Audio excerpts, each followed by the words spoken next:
స్తోత్రం తండ్రి, స్తోత్రం నాయన. తండ్రి, కుమార, పరిశుద్ధాత్మ నామంలో, త్రియేకదేవ నామంలో ప్రభువా, అయ్యా దినదినము తండ్రి మమ్మలను కాచి కాపాడుతూ అయ్యా నీ నామాన్ని స్తుతించడానికి, గణపరచడానికి, మయపరచడానికి ఇచ్చినటువంటి శ్రేష్టమైన సమయాన్ని బట్టి నీకు వందనాలు తండ్రి. మరి ప్రపంచవ్యాప్తంగా ఈ దినము అనేక సంఘాలు తండ్రి ప్రభు నీకు వందనాలు, స్తోత్రం నాయన. జనముతో కూడి నేను ఆరాధించినారు, నేను స్తుతించినారు, మిమ్మల్ని గణపరిచినారు ప్రభు. అయ్యా నేనైతే తండ్రి ఈరోజు ఆన్లైన్ కూడా తండ్రి పెట్టలేదు, మరి నాయన నేను వాక్యాన్ని వినలేదు. చిన్న వాక్యం చదువుకొని చిన్న వీడియో ప్రజెంట్ చేయాలన్న ఆశతో నీ సన్నిధికి వచ్చాను తండ్రి. నాయన సమయం మీ అధీనంలో ఉంచుకోండి. మాట్లాడే శక్తి కానీ జ్ఞానం కానీ నాకు లేదు. వేరే మాట్లాడి మహిమ పొందమని సమస్త మహిమ ఘనత ప్రభావాలు మీకు ఆరోపిస్తాను. అది రెడ్డిని వేస్తున్నాము నడుచున్నాము పరమ తండ్రి. ఆమేన్. ఆమేన్. దేవునికి స్తోత్రం కలిగినాక ఈ పాట పాడుకుందాం. నా స్తుతి పాత్రుడా నా యేసయ్యా, నా ఆరాధనకు నీవే యోగ్యుడవయ్యా, నా ఆరాధనకు నీవే యోగ్యుడవయ్యా, నా స్తుతి పాత్రుడా నా యేసయ్యా. నీ వాక్యమే నా పరవశము, నీ వాక్యమే నా ఆత్మకు ఆహారము, నీ వాక్యమే నా పరవశము, నీ వాక్యమే నా ఆత్మకు ఆహారము, నీ వాక్యమే నా పాదములకు దీపము, నీ వాక్యమే నా పాదములకు దీపము. నా స్తుతి పాత్రుడా నా యేసయ్యా, నా ఆరాధనకు నీవే యోగ్యుడవయ్యా, నా స్తుతి పాత్రుడా నా యేసయ్యా. నీ కృపయే నా ఆశ్రయము, నీ కృపయే నా ఆత్మకు అభిషేకము, నీ కృపయే నా ఆశ్రయము, నీ కృపయే నా ఆత్మకు అభిషేకము, నీ కృపయే నా జీవనాధారము, నీ కృపయే నా జీవనాధారము.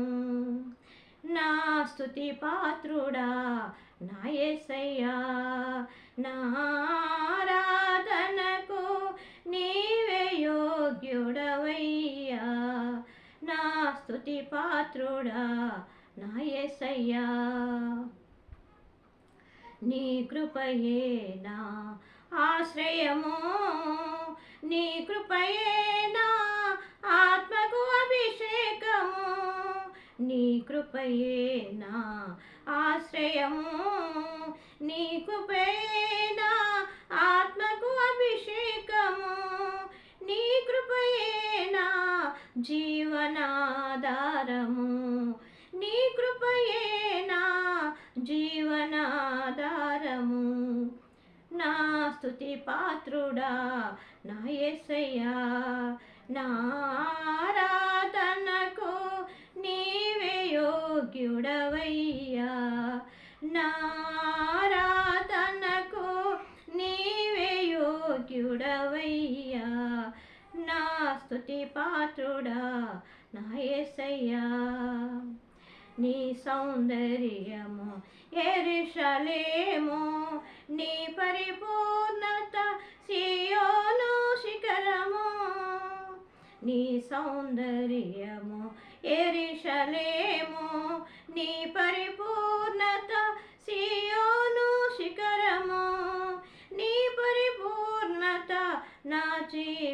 గమ్యము, నీ పరిపూర్ణత నా జీవిత గమ్యము.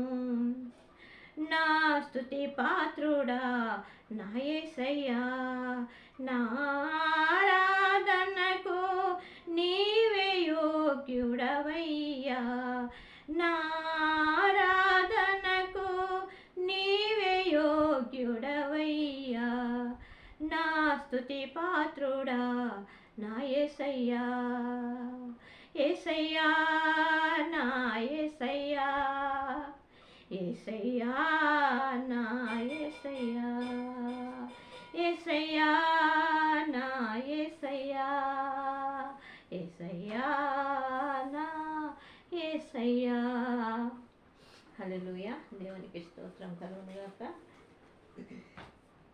దేవునికి స్తోత్రం కలుగునుగాక. మరి చిన్న వాక్యం కూడా మనం ప్రజెంట్ చేసుకున్నాము.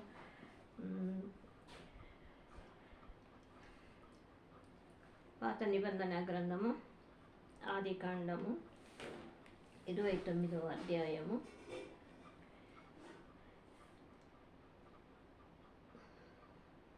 30వ వచనం నుండి చదువుకుందాం. యాకోబు రాహేలును కూడెను, మరియు అతడు లేయా కంటే రాహేలును బహుగా ప్రేమించి అతనికి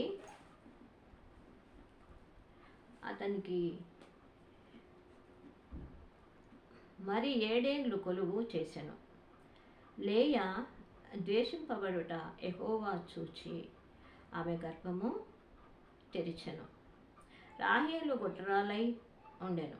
లేయా గర్భవతి అయి కుమారుని కని, యెహోవా నా శ్రమను చూచి ఉన్నాడు కనుక నా పెన్మిటి నన్ను ప్రేమించును కదా అనుకుని అతనికి రూబేను అను పేరు పెట్టెను. ఆమె మరలా గర్భవతి అయి కుమారుని కని, నేను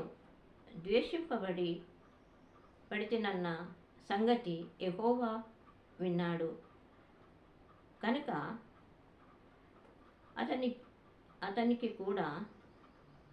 అతన్ని కూడా నాకు చేసననుకొని అతనికి షిమ్యోను అను పేరు పెట్టెను. ఆమె మరలా గర్భవతి అయి కుమారుని కని, తుదకు ఈసారి నా పెన్మిటి నాతో హత్తుకొని ఉండును అనుకొని 3 కుమారులను కంటిననుకొనెను. అందుచేత అతనికి లేవి అను పేరు పెట్టెను. ఆమె మరలా గర్భవతి అయి కుమారుని కని, ఈసారి యెహోవాను స్తుతించదనని అనుకొని యూదా అను పేరు పెట్టెను. అప్పుడు ఆమెకు కాన్పు ఉడిగెను.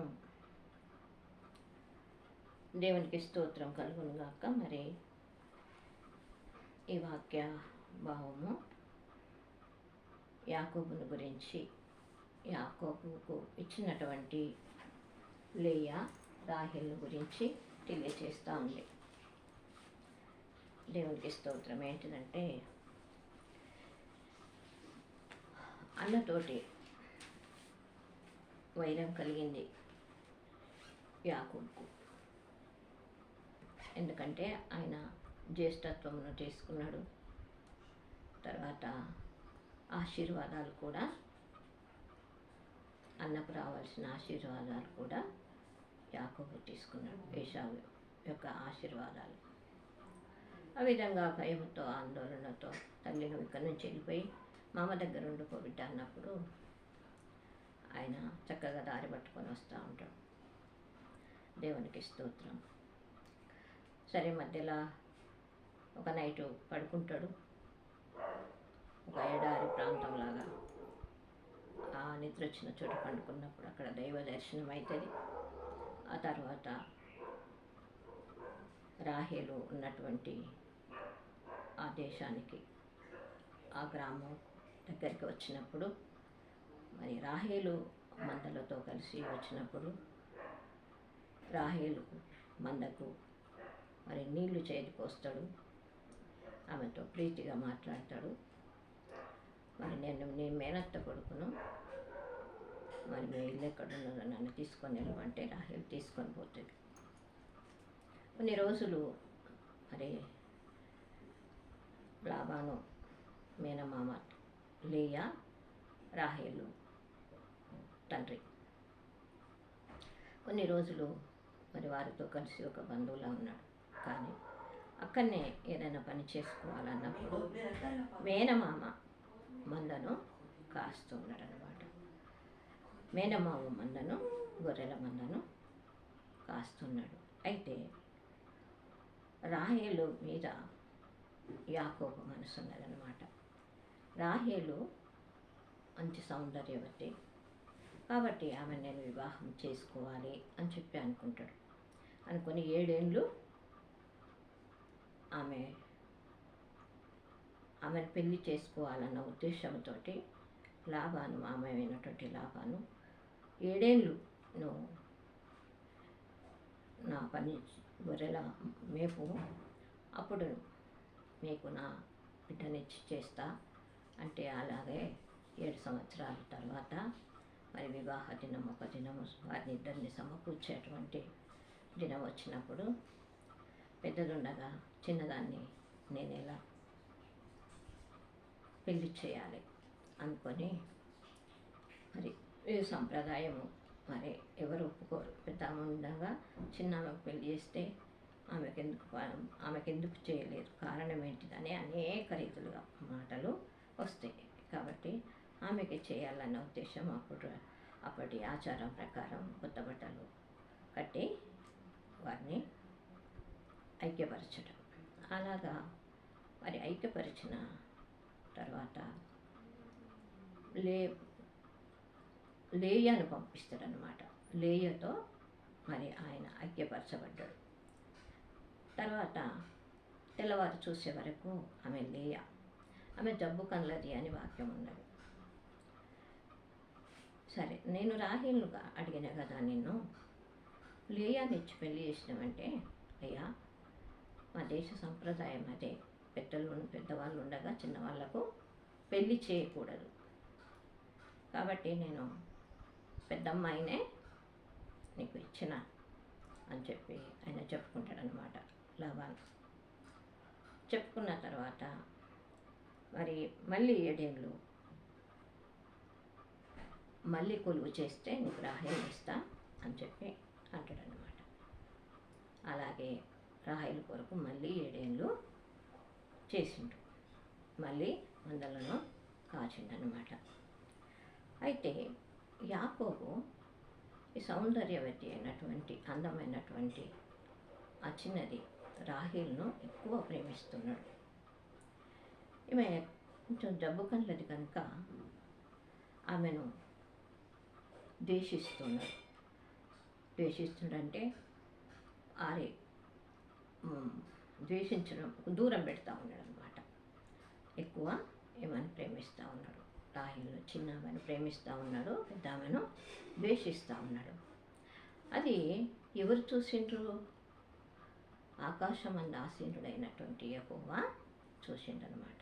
దేవుడు చూసి దేవునికి స్తోత్రం, లేయా గర్భము తెరిచిండు. లేయా గర్భం తెరిచినప్పుడు ఏమంటున్నాడు ఇక్కడ, లేయా గర్భవతి కుమారుని కని యెహోవా నా శ్రమను చూచి ఉన్నాడు కనుక నా పెనిమిటి నన్ను ప్రేమించను కదా అనుకొని అతనికి రూబేన్ అని పేరు పెట్టింది.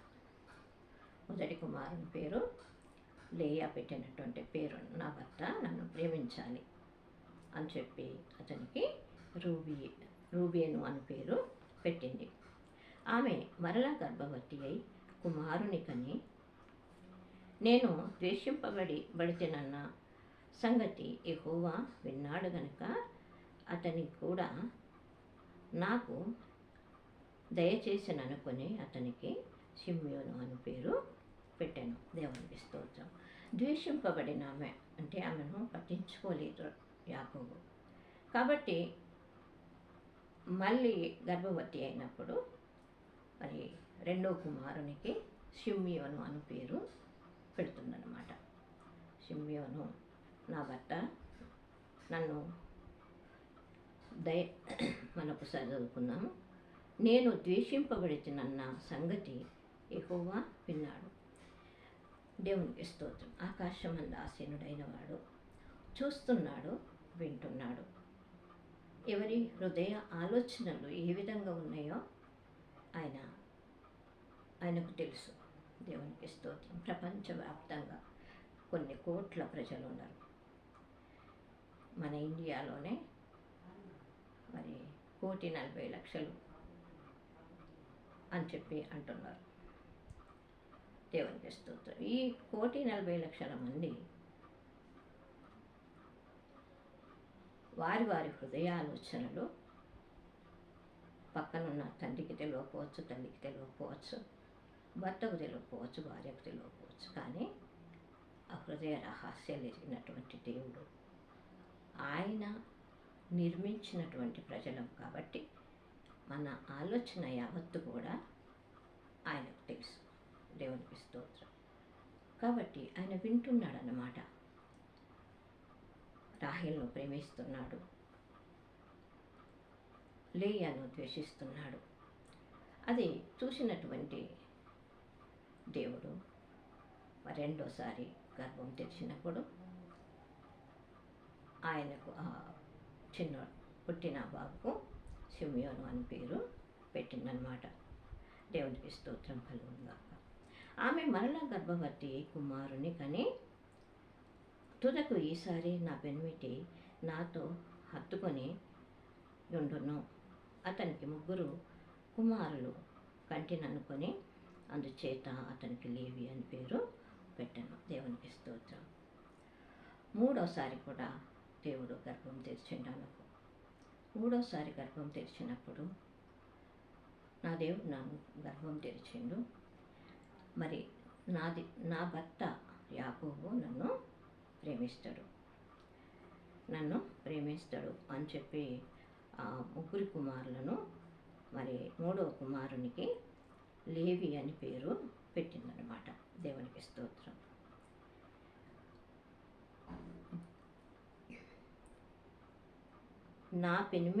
ఈసారి నా పెనిమిటి నాతో హత్తుకొని ఉండును. రాహేల్ అనుకుంటున్నాను అనమాట, 3 కుమారులను కన్నా కదా నేను, నా భర్త యాకోబు నన్ను హత్తుకొని ఉంటాడు, నన్ను ప్రేమిస్తాడు. ఎందుకంటే వంశధారకులు కదా వాళ్ళు. కాబట్టి ఆ 3 కుమారుల కంటిననుకొని నా భర్త నన్ను హత్తుకుంటాడని ఆయనకు లేవి అని పేరు పెట్టాను అని చెప్పి వాక్యం సెలవిస్తూ ఉంది. దేవునికి స్తోత్రం. ఆమె మరలా గర్భవతి అయి కుమారుని కని ఈసారి యెహోవాను స్తుతించదను అనుకొని యూదా అను పేరు పెట్టాను. అప్పుడు ఆమెకు కాన్పు ఉడిగాను. దేవునికి స్తోత్రం కలుగునుగాక. మరి 4వసారి కూడా గర్భము దేవుడు తెరిచిన తర్వాత మరి ఆ బాబుని కన్న తర్వాత ఏమంటుంది ఇక్కడ, ఆమె మరలా గర్భవతి అయి కుమారుని కని ఈసారి యెహోవాను స్తుతించదను అనుకుని, ఈ పైన 3 విషయంలో నా భర్త నన్ను హత్తుకుంటాడు, నా భర్త నన్ను ప్రేమిస్తాడు, నా భర్త నన్ను ప్రేమిస్తాడని, మరి తర్వాత హత్తుకుంటాడని, మరి భర్త గురించే చెప్తా ఉందన్నమాట. నిందను తొలగించడం, ద్వేషం నుండి విడిపించటం, ప్రేమించటం. ఆ 3 కుమారుల ద్వారా లేయా నాకు దొరుకుతుంది, ఆయన దగ్గర, నా భర్త దగ్గర ఆదరణ దొరుకుతుంది అని చెప్పి భర్త మీద మరి తను దృష్టించి యాకోబు విషయమై మాట్లాడుతూ ఉంది. కానీ 4వ కుమారుని దగ్గరికి వచ్చేటప్పటికి ఏమైందంటే, యెహోవాను స్తుతించదను అనుకొని, దేవునికి స్తోత్రం, యెహోవాను స్తుతించదను అనుకొని 4వ కుమారునికి యూదా అనే పేరు పెడుతుందన్నమాట. దేవునికి స్తోత్రం కలుగును గాక. అలాగే మరి వారు పెరిగి పెద్ద అవుతున్నారు. తర్వాత తనకు 4 పిల్లలైనప్పటికీ కూడా తన దాసిని జిల్పాను రాహేలుకి ఇస్తుందన్నమాట. ఆమె 2 కుమారులను కంటది. తర్వాత అక్కకు సంతానమైనప్పటికీ కూడా తన దాసిని ఇచ్చింది కదా నా భర్తకు, నేను కూడా నా దాసిని ఇస్తా. బిల్హా, ఆ బిల్హాను యాకోబుకి ఇచ్చింది. ఇచ్చినప్పుడు ఆమె 2 కుమారులను కంటదన్నమాట. తర్వాత రూబేను పెద్దవాడైండు. పుత్రదాత వృక్షం నుండి కొన్ని ఫలాలు తీసుకొని వచ్చిందనమాట. మనం కింద చదివితే 30వ అధ్యాయంలో చదివితే అవి దొరుకుతాయి మనకు. చదవండి, 30వ అధ్యాయం కూడా చదవండి. ఆ పుత్రదాత వృక్షం నుండి ఆ ఫలాలు తీసుకొని వచ్చి తల్లి అయినటువంటి లేయాకు ఇస్తాడు. అది చూసినటువంటి రాహేలు, అక్క నాకు కొన్ని ఇయ్యవా అని అడుగుతుంది. అంటే అక్క కోపం వస్తుంది అనమాట. లేయకు కోపం వస్తుంది. ఎందుకు? నా భర్తను తీసుకున్నది చాలదా, నా పళ్ళాలు కూడా దొంగిలిస్తావా, నేను ఇయ్యను అని చెప్పి అంటుందన్నమాట. ఆ తర్వాత రాహేలు యాకోబుని అడుగుతుంది, నాకు సంతానము ఇయ్యవా నువ్వు అని చెప్పి తన భర్తను యాకోబును రాహేలు అడుగుతుంది. అడిగినప్పుడు నేను దేవుడనా, నా చేతులు ఏముంది, సంతానం ఆయన కదా ఇచ్చేది అని చెప్పి యాకోబు ఆన్సర్ ఇస్తాడనమాట. అప్పుడు మరి రాహేలు మరింత ఎక్కువగా ప్రార్థన చేసి మరి గర్భవతి యోసేపును కంటదనమాట. దేవునికి స్తోత్రం కలుగునుగా. యోసేపును కంటది.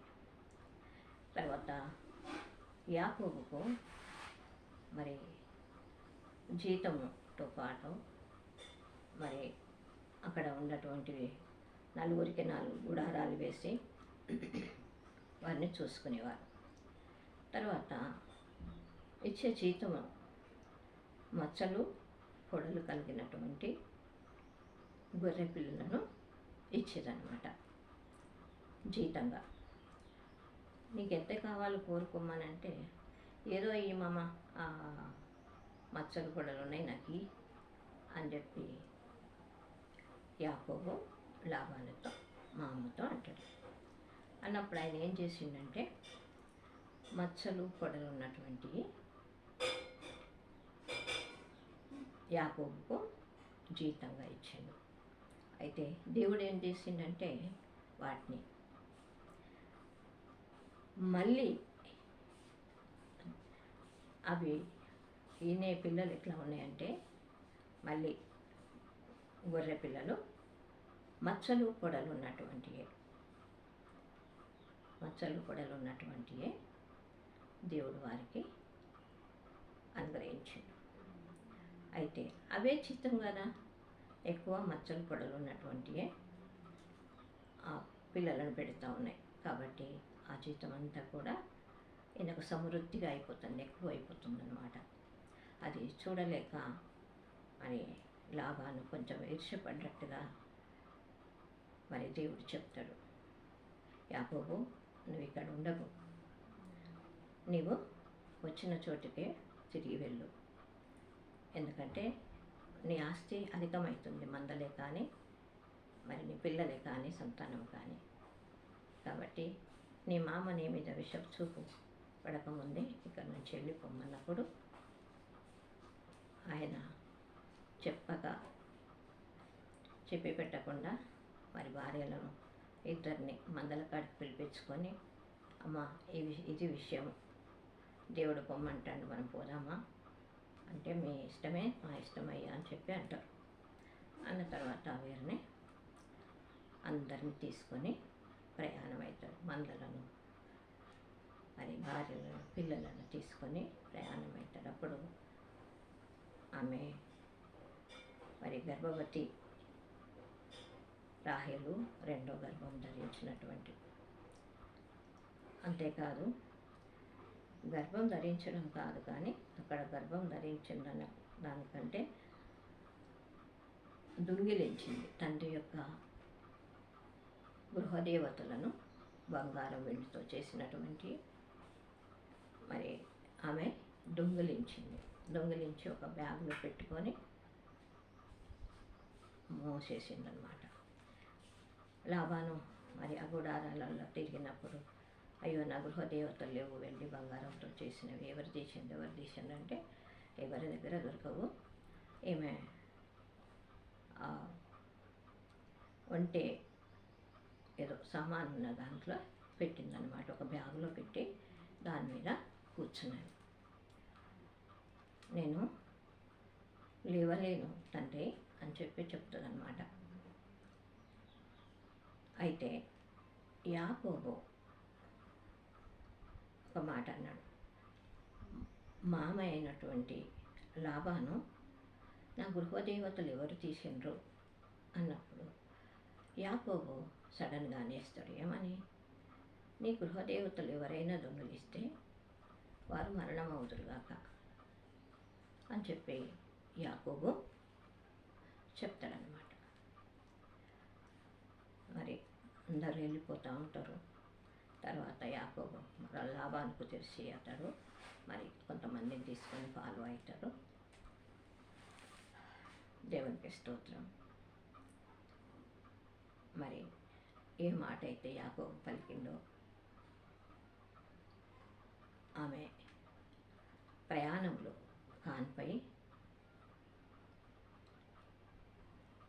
గర్భవతితో ఉంది కదా, ప్రయాణంలో 9 మాసాలు నిండనే ప్రయాణంలో కాన్పైందనమాట. ప్రయాణంలో కాన్పై ఆమె మధ్యలోనే చనిపోతుంది. దేవునికి స్తోత్రం. కాబట్టి నేను ఎందుకు ఈ మాట చెప్పానంటే,